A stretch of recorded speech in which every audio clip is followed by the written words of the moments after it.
नमस्कार दोस्तों, स्वागत है आप सभी का मेरे वास्तु ज्ञान गंगा यूट्यूब चैनल पर। आज मैं आपको बताऊंगा कौन सा कर्म करने से इंसान को कौन सी योनि में जाना पड़ता है। कर्म के अनुसार ही सभी के जीवन का फल तय होता है, क्योंकि ये कर्म को प्रधान माना जाता है। हिंदू धर्म के अनुसार व्यक्ति का मौजूदा जीवन न केवल उसके द्वारा किए जा रहे कर्मों से बनता है, अपितु उसके पिछले जन्म में किए गए अच्छे बुरे कर्मों का योगदान भी इसी जन्म में मिलता है। लोगों को चाह होती है कि उन्हें झट से पता चल जाए कि अगले जन्म में वह कौन सी योनि में जाने वाले हैं, कौन सा जन्म मिलने वाला है, मनुष्य योनि ही मिलेगी या अन्य कोई योनि। ऐसे ही हजारों सवाल आपके मन में भी घूम रहे होंगे, तो चलिए आपको इन सवालों का जवाब देते हैं। ऐसा माना जाता है कि कई वर्ष पहले ऋषियों ने महर्षि वाल्मीकि से जब ये पूछा कि मनुष्य योनि में किस कर्म से कौन सा जन्म मिलता है, तो उन्होंने कुछ अचंभित कर देने वाली बातें बताईं, जिसका कुछ ऋषियों द्वारा लिखे गए पुराणों से पता चलता है। जब मनुष्य माँ के गर्भ में आता है तो कर्मों के हिसाब से ही आता है। जो मनुष्य पराई स्त्री से संबंध बनाता है उसे भयानक नरक में जाना पड़ता है, यहाँ उसे कई दंड भोगने पड़ते हैं। इसके बाद उसे एक के बाद एक विभिन्न जन्म मिलते हैं। वह सबसे पहले भेड़िया बनता है, फिर एक कुत्ते के रूप में जन्म लेता है, इसके बाद वह सियार, गिद्ध, सांप, कौवा बनता है। इन सभी जन्मों को भोगने के बाद ही अंत में वह बगले का जन्म प्राप्त करता है, जिसे समाप्त करने के पश्चात उसे मनुष्य योनि में जाना पड़ता है। मनुष्य योनि में रहकर यदि कोई किसी बात की चोरी छुपे सुनता है, उसे सरीसृप जीव यानी छिपकली का जन्म मिलता है। जो व्यक्ति दूसरों की बातें सुनते हैं छुप करके, उसे छिपकली का जन्म मिलता है।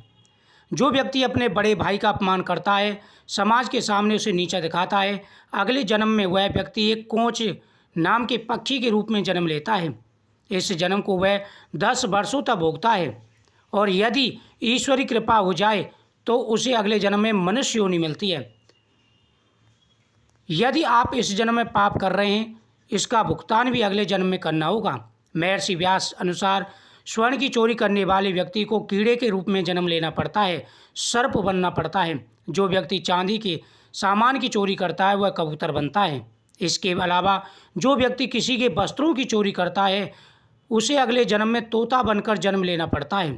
सुगंधित पदार्थों की चोरी करने वाला व्यक्ति छछूंदर के रूप में जन्म लेता है। किंतु यदि अपराध चोरी से बड़ा हो तो योनि और भी भयंकर होती है। महर्षि व्यास ने बताया, जो व्यक्ति शास्त्र में से किसी भी हत्या करता है उसे गधे की योनि में जाना पड़ता है।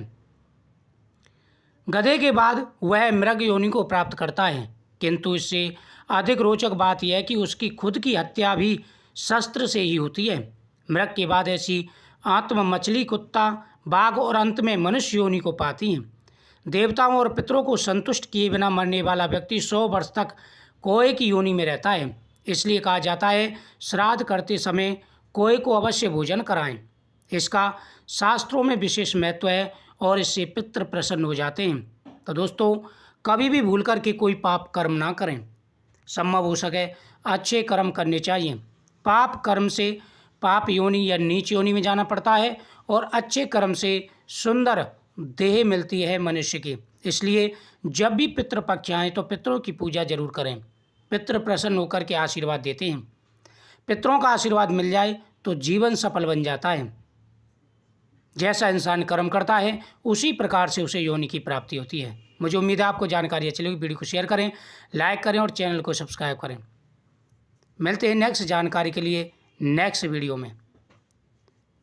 नमस्कार।